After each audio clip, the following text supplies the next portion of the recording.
Gabriel is the Annunciation angel, the figure who appears to Mary with gentle news, perhaps the most recognizable angel scene in all of Western art and liturgy. That is the Gabriel almost everyone knows, and it is not wrong. But in the same gospel where that scene appears, Gabriel introduces himself with a title, not just a name, a claim of standing. I am Gabriel, who stands in the presence of God. In the theological vocabulary of Second Temple Judaism, that phrase is not a poetic flourish. It is a claim built from the language of standing before the divine throne, the same kind of hierarchical language the Dead Sea Scrolls use to define what a ranked celestial officer is. Gabriel has been stating his standing in a passage retold for centuries. Almost no one now hears what the claim originally carried. By the end of this video, you will understand three things. First, what Gabriel's self-introduction suggests about his standing in the divine court. Second, what his commission in 1 Enoch, a text circulating in the wider Jewish world Luke's gospel emerged from, reveals about a register that title does not prepare you for. Third, what both appearances together imply about a figure whose popular image has been built on one narrow part of a much larger record. Consider what that sets up. A figure the dominant Western Christian tradition treats as a gentle herald appears in two short New Testament scenes. And in the first, identifies himself through the rank language of a wider heavenly hierarchy. And that same figure, in literature, reflecting the same wider hierarchy, was commissioned to engineer the destruction of an entire category of beings. If both of those are in the record, then the popular image has not been simplified. It has been selectively completed. And the selection removed everything that made the title mean something precise. Gabriel's self-introduction is the phrase this episode keeps returning to. Who stands in the presence of God? It sounds like a way of saying he comes from God. It is not. Hold what it actually claims. Luke 1:11-20 records Gabriel's first canonical appearance in the New Testament to a priest in the temple, delivering an announcement that is met with doubt and punished with silence. By the end of this chapter, you will understand the structure of that appearance and the rank language Gabriel uses to identify himself. Luke opens his gospel with an act of positioning. Before any angel appears, he establishes exactly who will receive the visitation and exactly where it will happen, and neither choice is casual. Zechariah is a priest of the division of Abijah, one of the 24 rotations that staffed the Jerusalem temple in turn. His wife, Elizabeth, is herself descended from Aaron. The priesthood runs on both sides of the household. Luke says they are righteous before God, walking blamelessly in the commandments, and then adds the wound in the middle of the blessing. They have no child, and both are advanced in years. On the day the story begins, the lot has fallen to Zechariah to enter the sanctuary and burn the incense. The lot matters. The divisions numbered their priests in the hundreds, and the incense offering was assigned by lot precisely because it was the most coveted duty available to an ordinary priest, the one service that took a man alone into the holy place itself. A man might receive it once in his lifetime or never. Zechariah goes in alone at the hour of incense, while the whole multitude of the people stands outside praying. And, in Luke's words, there appeared to him an angel of the Lord standing on the right side of the altar of incense. That detail deserves a pause because Luke does not spend geography carelessly. The altar of incense stood at the far end of the holy place, directly before the veil that closed off the Holy of Holies, the nearest point that Israel's daily worship ever came to the divine presence itself. The angel does not meet Zechariah at the temple gate, or in the outer court, or on the road home. He appears at the boundary line between Israel and its God, beside the altar, on the side of it, positioned in the architecture of the sanctuary, like someone who belongs there. Luke has placed his first angelic appearance at the exact point where the priestly system said heaven and earth touched, and he has put the angel on the inside of that boundary. Zechariah is troubled, and fear falls upon him. The angel's first words are the formula this gospel will use again. Do not be afraid. Then the announcement. Elizabeth will bear a son, and his name is to be John. He will be great before the Lord. He will drink no wine or strong drink. He will be filled with the Holy Spirit from his mother's womb. He will turn many of the children of Israel back to their God, and he will go before the Lord in the spirit and power of Elijah to make ready a people prepared. It is a birth announcement, but it is more than that. It is an entire vocation, delivered in advance and in detail, to a man who has spent decades assuming his line ends with him. Zechariah doubts. How shall I know this? For I am an old man, and my wife is advanced in years. It is not an unreasonable question. Abraham raised something similar. And underneath the question is a demand. Give me a sign. What Zechariah receives, before any sign, is an identity. I am Gabriel, who stands in the presence of God, and I was sent to speak to you and to bring you this good news. Read that sentence slowly, because it has two halves, and they are not doing the same work. The second half is errand language. I was sent to speak, to bring good news. That is the vocabulary of a messenger, and it accurately describes what Gabriel is doing in the sanctuary that afternoon. The first half is different. Who stands in the presence of God? In Luke's Greek, the standing is a perfect participle, naturally rendered, who stands before God. The form presents Gabriel in an established standing state, and the weight of that standing comes not from the grammar alone, but from the court idiom the phrase is written in. It identifies him not by the errand he is on, but by the place he holds. And he produces it at the precise moment his credibility is challenged. Zechariah asked how he could know the announcement was true. Gabriel answers by stating who is delivering it, as though the position itself were the proof. One thing can be said about that clause already, because the scriptures Luke inherited say it plainly.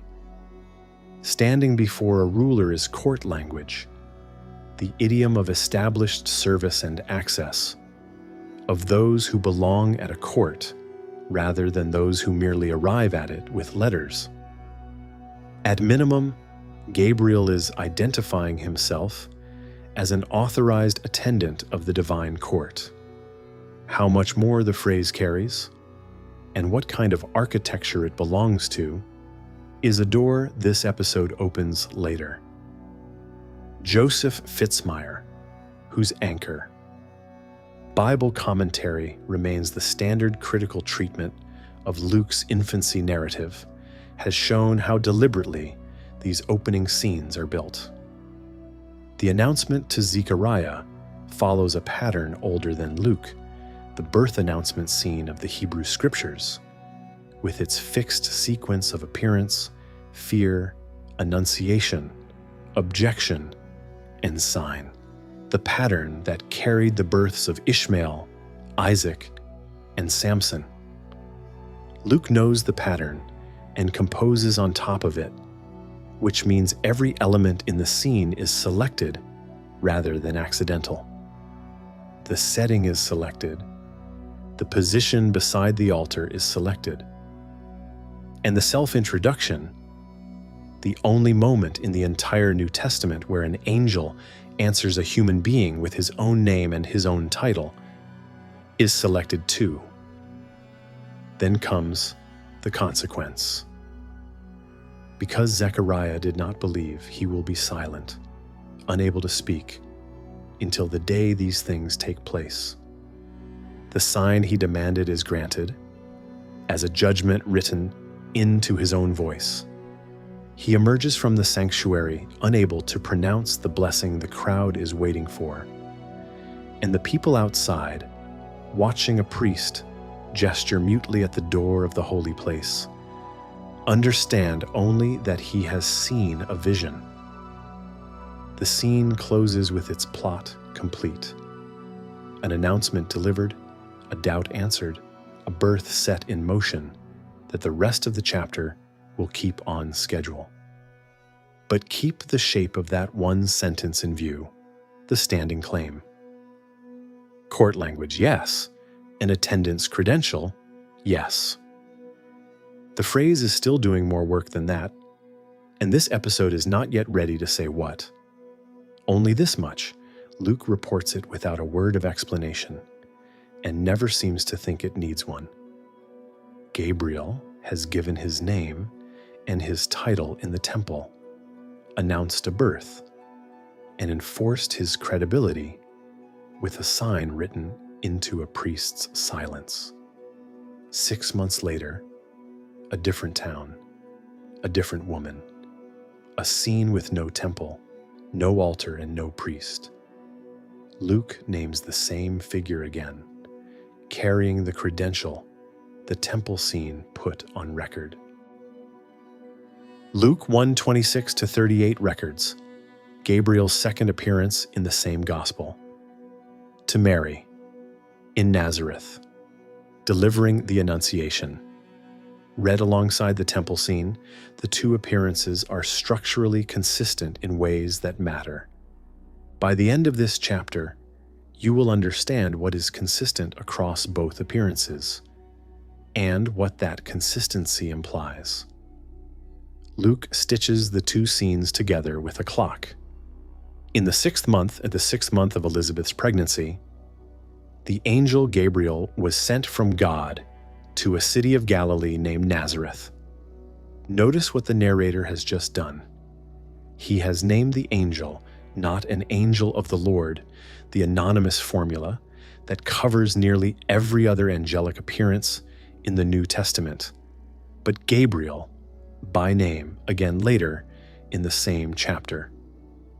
Across this entire gospel, Luke names no angel except Gabriel. He does not repeat the standing claim from the temple scene. He does not need to. The credential has already entered the record, and the name now carries it into the second appearance. The geography has inverted. From the sanctuary of the Jerusalem temple, the center of the entire cultic world, to Nazareth, a Galilean village so minor that it appears nowhere in the Hebrew Scriptures and nowhere in Josephus. From a priest at the altar of incense to a young woman betrothed to a man of the house of David. Luke is not softening the scene, he is widening the frame. The same figure who appeared at the point where Israel's worship touched heaven now appears in a village the sacred geography had never bothered to mention. The greeting comes first. "Greetings, favored one, the Lord is with you."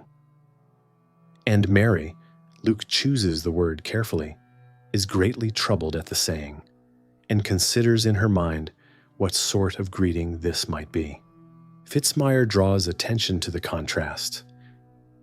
Zechariah was troubled at the sight of the angel. Mary is troubled at the sentence. She is not reacting to an apparition. She is parsing a greeting that seems to know more about her than it should. Then the formula, now personalized. "Do not be afraid, Mary, for you have found favor with God." The announcement follows the temple scene's architecture almost beat for beat. She will conceive and bear a son, and call his name Jesus. He will be great, the same adjective the temple announcement gave to John. And then the escalation that leaves John behind. He will be called Son of the Most High, and the Lord God will give him the throne of his father David, and he will reign over the house of Jacob forever, and of his kingdom there will be no end. Where John's announcement described a vocation, this one describes a kingship with no ending. Luke has built the second announcement to exceed the first, and put both in the same mouth. Mary questions it, "How will this be since I am a virgin?" And here the pattern turns. Zechariah's objection was answered with a punishment. Mary's is answered with an explanation. "The Holy Spirit will come upon you, and the power of the Most High will overshadow you." And then, unasked, the sign that Zechariah had to lose his voice to obtain. "Behold, your relative Elizabeth in her old age has also conceived a son, and this is the 6th month with her who was called barren." The clock Luke started at the head of the scene is handed to Mary as evidence. For nothing will be impossible with God. Mary assents, "Behold, the servant of the Lord," and the angel departs from her. Set the two scenes side by side, and the skeleton is the same bone for bone. An arrival, a troubled response, a "do not be afraid," a birth announcement, a description of the child's future, an objection, a sign, a departure. This is the ancient announcement pattern again, deployed twice in a single chapter, and the repetition is the point. Luke has built a diptych, 2 panels on one hinge, and everything that differs between the panels is calibrated. Priest and village girl, temple and Nazareth, a punished doubt and an answered question, a forerunner and a king. What does not differ is the announcer. One figure named both times, in a book where every other angel goes nameless, and behind the second naming, the title from the first scene still in force. And it is the second panel that history chose. The Annunciation became one of the most frequently depicted angelic scenes in Western art, fixed in the liturgical calendar, compressed onto altarpieces and icons in school pageants for 2,000 years. That single scene is where the popular Gabriel comes from. The kneeling figure, the lily, the gentle news. The record you have just watched assembled, 2 appearances, both announcements, is the complete New Testament portrait of Gabriel. What the wider literature of the period contains alongside it is where this episode goes next. Notice, before moving on, where the title sits in that record. It appears once in the first appearance in the temple, spoken to a priest inside the sanctuary. And it frames every claim Gabriel makes about himself in this gospel. Luke does not pause to explain it. That silence cannot prove what every listener understood. What it does suggest is that, inside the world of the narrative, a claim of standing before God needed no defense. Before this episode ends, you will see what the vocabulary behind it contained. 2 appearances, 1 title, 1 function, announcing births. As a record, it is genuinely complete. The New Testament contains no third Gabriel scene. The question is whether it is the whole record. The messenger angel reading of Gabriel is the default interpretation in most popular and devotional treatments. A herald who carries news between the divine and the human. By the end of this chapter, you will understand why that reading is accurate as far as it goes, and why it cannot carry the whole of the record. Begin with the reading at its strongest, because its strength is real. The word itself argues for it. The Greek word behind angel is angelos, messenger. The Hebrew equivalent malach means the same thing. At root, both words name a function rather than a kind of creature. The scriptures use them for human couriers as readily as celestial ones. Over time, they also became conventional labels for heavenly beings. But the functional meaning never disappeared. And in Gabriel's case, it plainly fits. In Luke, Gabriel is a messenger. Twice he arrives, twice he delivers, twice he departs. Both scenes are built from the grammar of delivery: a sender, a message, a recipient, a confirmation, and nothing in the wider record cancels that function. Any account of Gabriel that denies he carries messages has misread Luke, and this episode will not deny it. Concede it plainly, because the argument being made here does not depend on taking it away. Here is the comfortable step, and it is comfortable precisely because the first half of it is true. Gabriel is a messenger. Therefore, Gabriel is a messenger angel, a member of a category of celestial being whose whole purpose is carrying information between the divine and the human, and nothing more. The title he gives in the temple becomes a job description. The rank language becomes emphasis. The tradition's way of stressing that the messenger comes directly from the source. The way a royal envoy might certify a letter by naming the king who sealed it.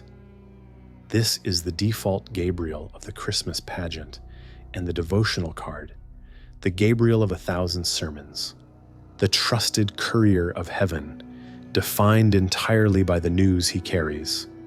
Even the later folk traditions that grew around him stay inside the same frame.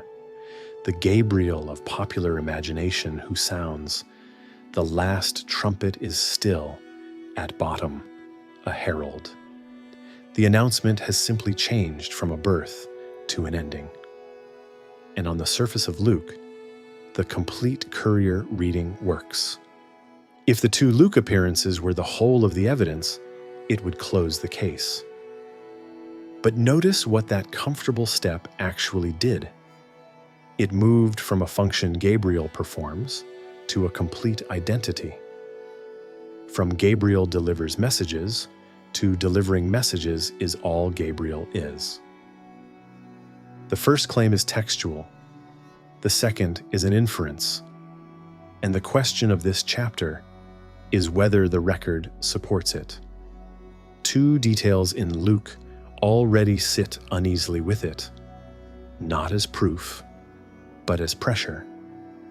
First, the naming. Anonymity is the natural condition of a courier. The message matters and the carrier does not, which is why nearly every angel in the New Testament works without a name. Luke names this one twice. Named envoys existed, and a name alone does not prove rank. But naming a messenger signals that the identity of the carrier is part of the story. And Luke, as the first 2 chapters of this episode showed, is not a writer of accidents. Second, the self-identification. Zechariah does not ask who the angel is. He asks how he can trust the announcement. And Gabriel answers a request for evidence with a statement of standing, as though who he is bears on whether his word holds. That is at least unusual behavior for a figure whose entire identity is the errand. Neither detail settles anything on its own. Both suggest a figure with more standing than a generic courier, and both would remain merely suggestive if the 2 messenger scenes in Luke were the only record that survived. They are not. One of the earliest surviving commissions the literature assigns to Gabriel is not a message. In a text composed several centuries before Luke wrote, a text that circulated in the Jewish world his gospel emerged from, Gabriel is ordered to act upon a category of beings, not to speak to anyone. There is no recipient in the commission, no announcement, no delivery, and nothing to deliver. That commission does not prove the messenger reading wrong. In Luke, Gabriel remains exactly the messenger Luke shows. What it proves is that the reading is partial.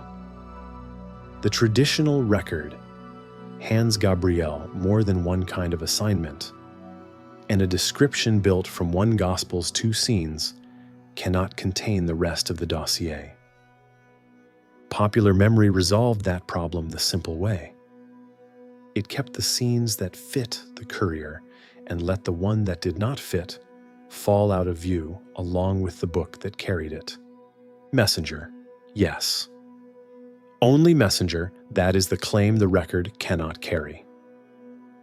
Pause here, because the midpoint of this episode is a hinge worth stating plainly.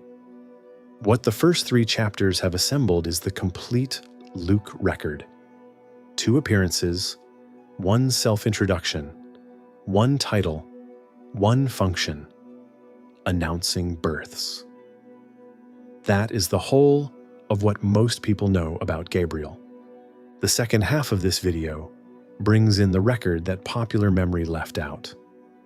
A commission in a text circulating in the world the Annunciation was written in, and a technical account of what the title Gabriel carries actually claims about his standing. A herald carrying news between God and humanity is what the Luke appearances show, accurately.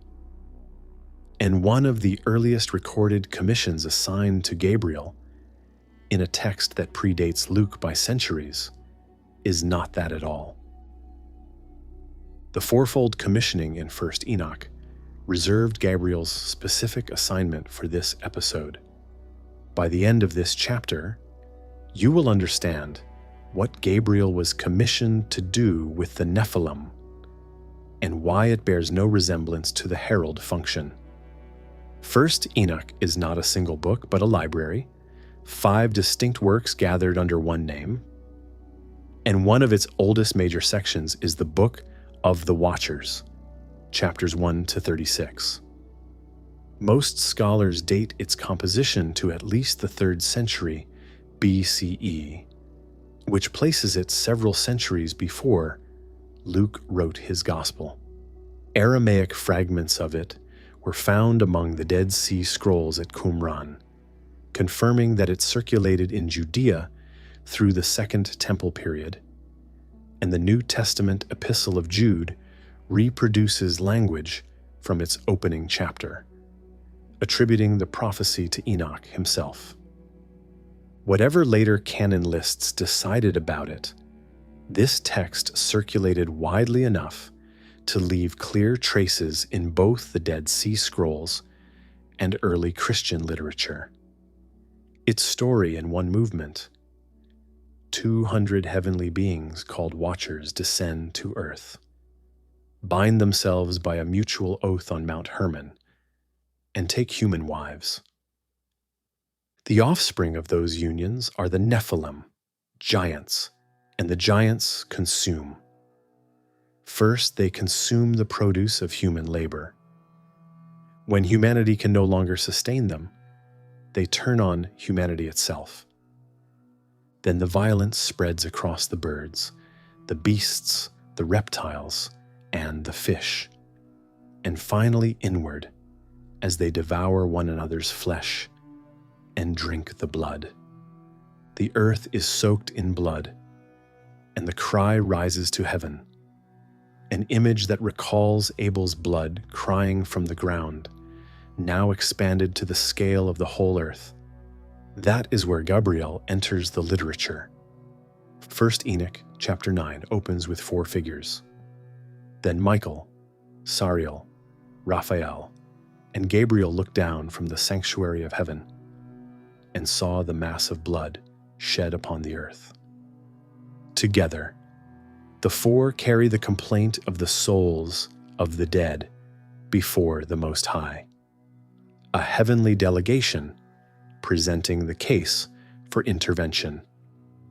This is the fourfold commissioning this channel walked through in Michael's second episode, where Gabriel's specific assignment was explicitly set aside for the episode you are watching now.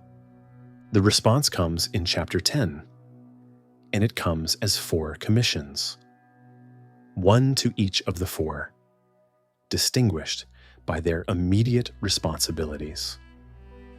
A warning is carried to the son of Lamech, Noah, so that a remnant survives the coming flood.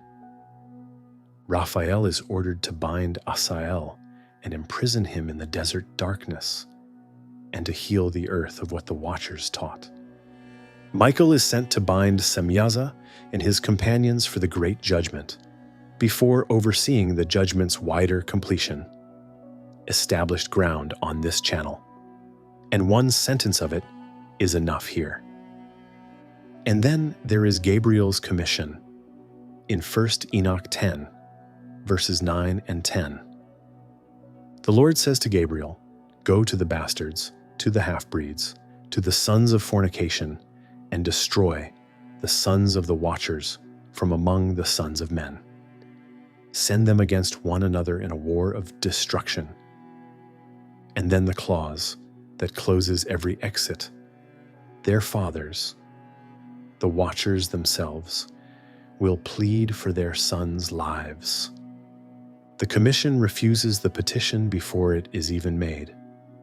No request the fathers make is to be granted. The giants hope to live forever, or at least that each of them would reach 500 years, and neither will be given them. In 1 Enoch, Gabriel is not sent to announce anything. He is sent to the giants, the Nephilim, the offspring of the Watchers. His commission is not a message, it is an order. Set them against one another. Let them destroy themselves. The text never shows him strike a single blow. His commission is to cause the destruction, and the destruction takes care of itself. The mechanics of that commission deserve precision, because the mechanics are the argument. George Nicholsburg, in his major Hermenia commentary and translation of 1 Enoch, shows how the 4 commissions distribute the divine response: warning, binding, healing, and holding for judgment. Within that distribution, Gabriel's is the most concentrated act of immediate destruction. The giants themselves, dealt with now, not held for a later verdict. And the method is stranger than slaughter. Gabriel is not told to kill the giants. He is told to turn them on each other, to cause a civil annihilation that completes itself once set in motion. The text does not narrate him carrying the order out. There is no scene of battle, no weapon, no moment of appearance before his targets. The commission is issued, and the giants' mutual destruction follows as its consequence. Violence as an engineered outcome rather than a described act.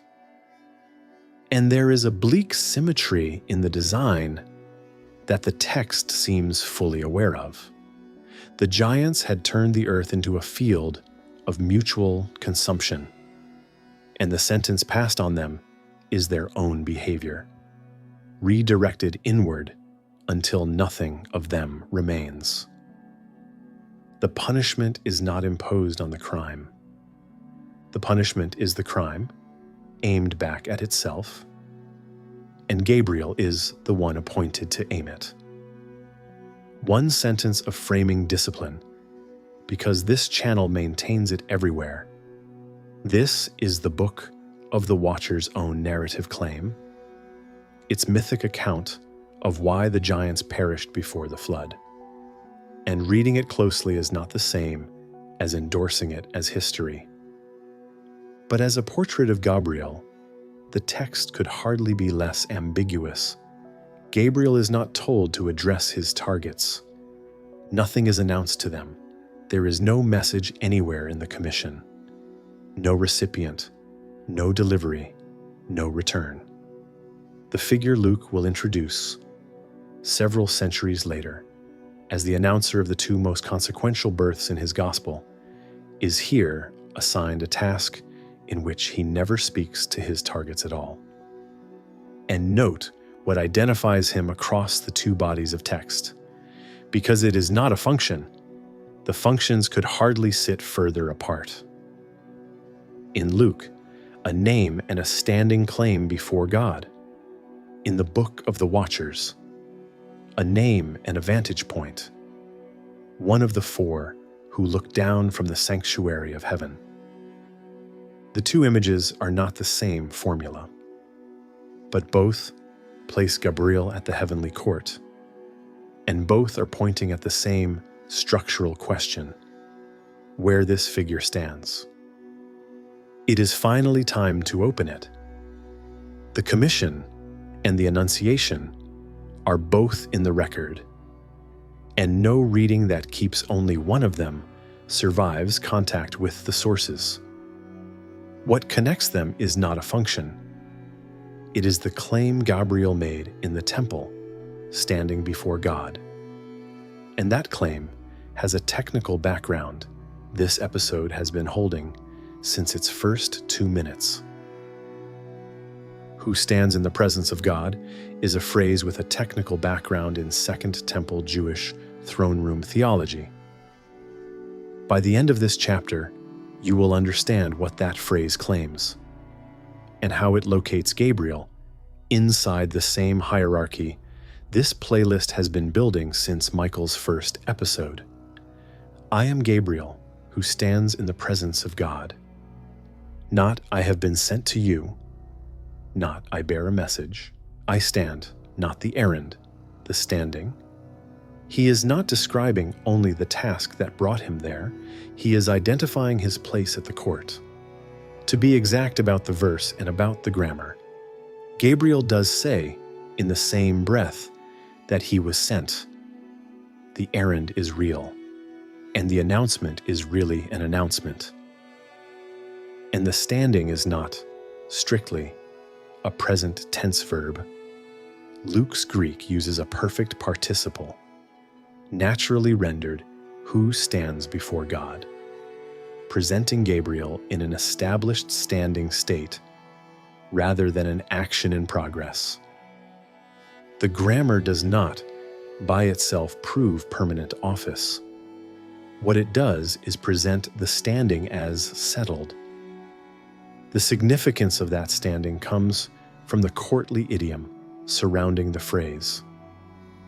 And in the world that produced the sentence, that idiom had a long career. The baseline was stated when the temple scene needed it. Standing before a ruler is the scripture's court language. Here is the evidence in full, because the details are where the standing lives. Deuteronomy chapter 10 sets apart the tribe of Levi to stand before the Lord, to minister to him. standing as the very definition of priestly station. In 1 Kings chapter 10, the Queen of Sheba marvels at Solomon's court. "Happy are these your servants, who stand continually before you." Courtiers defined by the continuity of their access, not by any single task.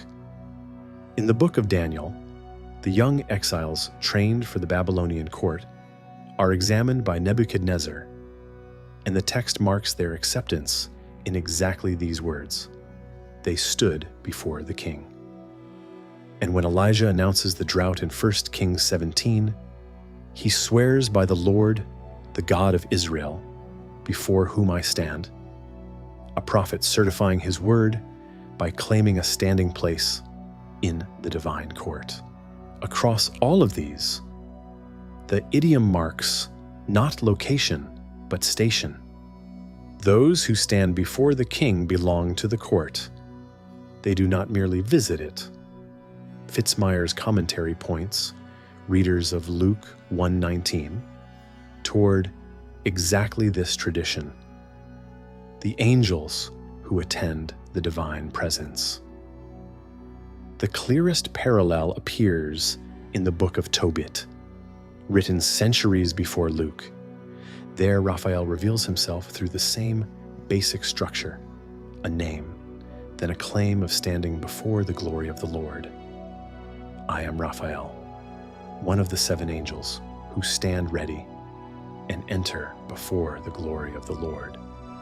Same function too, the standing produced as a credential at the moment of self-revelation. In the same logic, standing before the glory is offered as the thing that makes the messenger's word good. And one of the 7 implies the standing has a roster. The Book of Jubilees, from the same era, goes further and makes the standing into a class. The angels of the presence, a distinguished order of angels characterized by their service in the divine presence. Not all angels belong to it. That is the point of naming it. And the Dead Sea Scrolls give the picture its floor plan. The songs of the Sabbath, sacrifice, a liturgical cycle found at Qumran, render heaven itself as a sanctuary, an innermost sanctum, ranked orders of angelic priests arranged around it, and ministers of the presence who serve closest to the throne. In that picture of heaven, proximity is rank. To say where a celestial being stands is to say what it is. Exactly as John Collins describes the ranked heavens of the apocalyptic imagination, in which the celestial world mirrors a royal court with its graded circles of access. This is the vocabulary the opening of this episode promised, the language the scrolls use to define what a ranked celestial officer is. It is the vocabulary Gabriel's sentence is written in. Read those texts together: Tobit, Jubilees, the Sabbath songs, and a consistent picture forms: a heavenly court in which standing before the glory is a station held by a named few, and nearness to the throne is what rank means. Name the synthesis as a synthesis. Luke's single verse does not spell that architecture out. What Luke gives is the idiom. The period's literature gives the building the idiom belongs to. And the limits are worth stating, because precision is this channel's currency. Luke does not say Gabriel never leaves the divine presence. He does not assign him a rank number, or place him among Tobit's 7, or map his station in the scroll's sanctuary. What Luke gives Gabriel is the idiom of established standing at the divine court, produced as a credential under challenge, and in the literature of the period, that idiom belonged to figures of the highest access. The claim of this episode is calibrated to that evidence. Not that Luke certified a throne room rank, but that Gabriel's sentence was written in rank language, and the reading that hears only a courier's flourish is the one the sources will not support.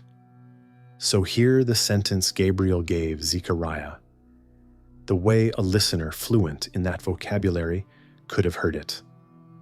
I am Gabriel, who stands in the presence of God, not a passing apparition, and not a courier defined by his errand, an established attendant of the divine court, whose word carries because of where he stands. That is why the sentence appears at the moment of doubt. It is a credential, and in the vocabulary of the period, a credential of the highest order. It even sharpens the irony of the setting. Zechariah, at the incense altar, has come as near the divine presence as an ordinary priest could come in Israel's daily worship, perhaps once, by lot, in a lifetime. The figure beside him identifies himself by his standing in that presence. One of them approaches it once, the other belongs to it. It also explains the vantage point of the Enochic scene. The four who see the blood on the earth are looking down from the sanctuary of heaven, because in that literature, the sanctuary is where beings of standing are found. The two scenes draw the picture differently, a court idiom in one, a sanctuary vantage in the other. But they come out of the same world, and they place Gabriel in the same part of it. One sentence connects this to ground. The playlist has already walked.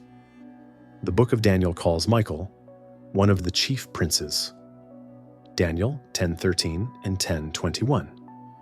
The same ranked picture, rendered in a different idiom, as Michael's first episode established. And one sentence must remain a question. Whether the man clothed in linen of Daniel 10 is Gabriel is an identification the text itself leaves open. And this episode leaves it open too. Centuries later, Jewish mysticism would build the same intuition. That nearness to the throne is rank, into the throne chariot tradition of the Merkabah, which this channel will treat on its own terms in time. For now, the payoff is complete. The title was Never a Flourish. It was written in the language of standing, and the standing, not the errand, is what the herald and the destroyer have in common. Assemble it briefly, because the pieces were laid down separately, and the shape only shows when they sit together. Two appearances in Luke, the temple in Nazareth, one skeleton under both scenes, one announcer, the only angel this gospel names. Inside that record, one standing claim, spoken once in the temple, at the moment of doubt, in the court idiom of the period.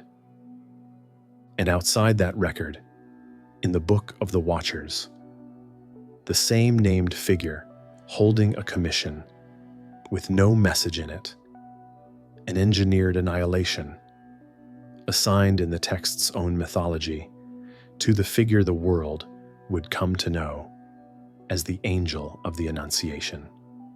This playlist began with Michael and the chief princes, ranked language in Daniel, differentiated commissions in 1st Enoch, and now the language of standing in Luke. Different texts, different centuries, different idioms. Underneath them, the same working picture, in which celestial beings are not a crowd, but an order, and position is meaning.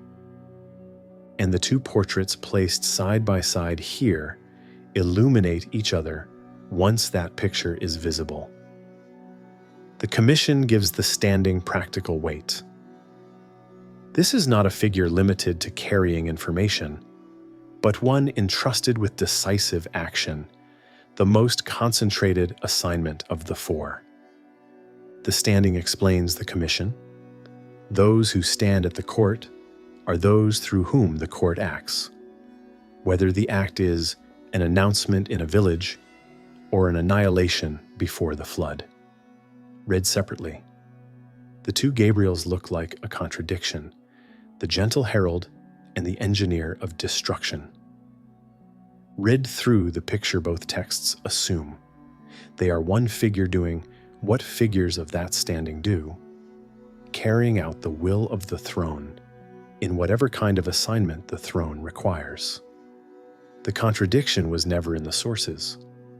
It was manufactured by reading only part of them, which is what happened. Set the full record beside the popular image and watch what was kept. The herald was kept. The arrival, the news, the lily, the kneeling figure, the trumpet, the later traditions added. The standing claim was dropped. Centuries of nativity readings have passed over the sentence, while the vocabulary it was written in fell out of circulation. And the commission was dropped entirely, along with the book that carried it, as first Enoch remained outside most Jewish and Christian canons and gradually receded from Western Christian memory. Nobody sat in a room and decided to simplify Gabriel. Selection happened all the same, scene by scene, copy by copy, painting by painting, until the figure defined by where he stands became the figure defined by what he brings. The record was never falsified. It was reduced to one function, and then the part of the record this episode has deliberately not opened. Gabriel's canonical chronology does not begin in Luke. It begins in the book of Daniel, centuries earlier, where he is named in the ram and goat vision of Daniel 8, the first time an angel is named anywhere in the Hebrew Bible, and where in Daniel 9, he delivers the prophecy of the 70 weeks. Those appearances are neither announcements of births nor commissions of destruction. They show Gabriel in a third role entirely, an interpreter, sent to make a human being understand what he has seen. That is where his story actually starts. It is the subject of the next episode in this arc, and it will not make the popular image any easier to keep. So, end where the episode began, with a sentence spoken beside an altar, and what it turned out to contain. When this episode began, that sentence sounded like a formality. An angel explaining in slightly elevated language that he comes from God. It does not sound like that now. It sounds like what the period's own literature suggests it was. A figure of standing identifying his station at the precise moment his word was questioned. One verse from Luke and one commission from First Enoch, separated by centuries of composition and by a register so different that the same figure is barely recognizable across them. What unifies the two is not a function. Herald in one, engineer of destruction in the other, but a single phrase, standing before God. That phrase locates Gabriel by his position inside a heavenly architecture, rather than defining him only by the function he performs. The Annunciation scene never pauses to explain that architecture, and the world it was written in seems not to have needed the explanation. Most readers of Luke since were never told what was announcing itself to them. A figure identifying himself in the rank language of the heavenly court, giving his credential in plain words at the door of the story. The Annunciation is still the most famous thing Gabriel ever did.